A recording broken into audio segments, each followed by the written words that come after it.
अकोला जिले में ठाकरे गुट के विधायक नितिन देशमुख ने महाराष्ट्र जीवन प्राधिकरण विभाग के कार्यालय में धरना शुरू कर दिया। धरना पिछले 2 घंटों से जारी है और विधायक ने कार्यालय में संविदा पर काम कर रही एक महिला कंप्यूटर ऑपरेटर से शारीरिक सुख की मांग करने वाले दोनों अधिकारियों को बर्खास्त करने की मांग की। आरोप है कि उप अभियंता डीबी कपिले और शाखा अभियंता इंगले ने महिला कर्मचारी को शारीरिक सुख के लिए मजबूर किया। विधायक नितिन देशमुख ने विधानसभा अध्यक्ष पर भी गंभीर आरोप लगाए। देशमुख का कहना है कि विधानसभा अध्यक्ष इस पूरे मामले से ध्यान भटकाने में कामयाब रहे और आरोपी अधिकारियों का दावा है कि उन्हें मैनेज किया गया है। इस बीच पीड़ित महिला ने आरोप लगाया है कि दोनों आरोपी अधिकारियों को मूर्तिजापुर विधानसभा क्षेत्र के विधायक का भी समर्थन प्राप्त था। विधायक देशमुख ने साफ कहा कि जब तक दोषियों को बर्खास्त कर उनके खिलाफ सख्त कार्रवाई नहीं की जाती तब तक उनका धरना जारी रहेगा। नागपुर समय के लिए संवाददाता शाहिद इकबाल की रिपोर्ट।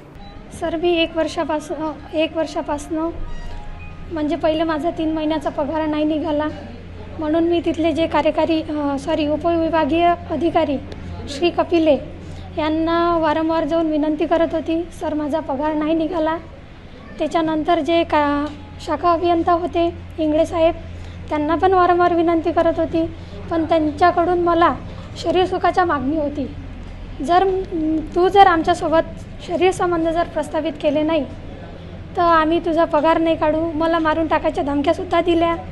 तिथले स्थानिक आमदार मूर्तिजापूरचे मला म्हणत होते, कपिले साहेब, आमदार हे माझे बालपणीचे मित्र आहे, तू पोलीस स्टेशनला कंप्लेंट कर, अधिक कुठेही कोणत्याही अधिकाऱ्याकडे जा, माझं काहीही होणार नाही, असं मला वारंवार सांगत होते आणि माझ्यावर प्रेशर आणत होते।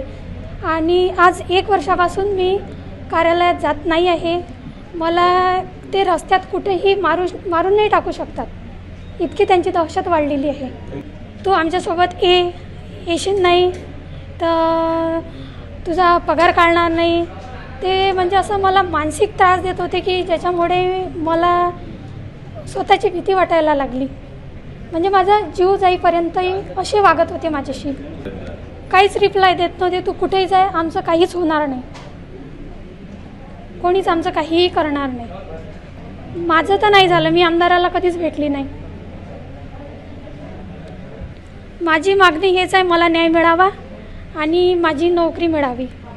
एक 28-30 वर्षाची महिला 15/9/2015 पासून या पाणी पुरवठा विभाग मूर्तिजापूरमध्ये कंत्राटी कॉम्प्युटर ऑपरेटर म्हणून काम करत होती आणि आपला 3 ते 4 महिन्याचा पगार मिळाला नाही म्हणून ती महिला संबंधित अधिकारी कपिले यांना पगार काढण्यासाठी त्यांना विनंती करते आणि कपिले आणि इंगळे हे दोन्ही मिळून तुझा पगार आम्ही काढून देतो, आमच्याशी संबंध प्रस्थापित कर, अशा पद्धतीची तिला शारीरिक शोषणाची मागणी करतात।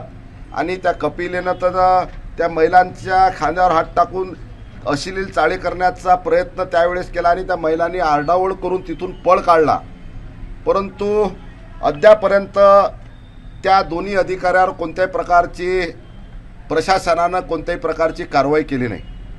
त्या प्रकरणामध्ये पोलीस स्टेशनमध्ये FIR सुद्धा दाखल झाला। FIR दाखल झाल्यानंतर नॉन बेलेबल ते गुन्हे होते, ठीक आहे, कोर्टानं अटकपूर्व जामीन दिल्याशी हा भाग वेगळा आहे, परंतु प्रशासनानं आतापर्यंत त्याच्यात कारवाई करणं बंधनकारक होतं। म्हणून जोपर्यंत संबंधित अधिकाऱ्याला बडतर्फ करत नाही, निलंबनाची कारवाई ह्या ठिकाणून काढत नाही, शासनाला बडतर्फचा प्रस्ताव पाठवत नाही, तोपर्यंत त्या महिलेला न्याय मिळत नाही, तोपर्यंत आम्ही ह्या कार्यालयामधून उठणार नाही।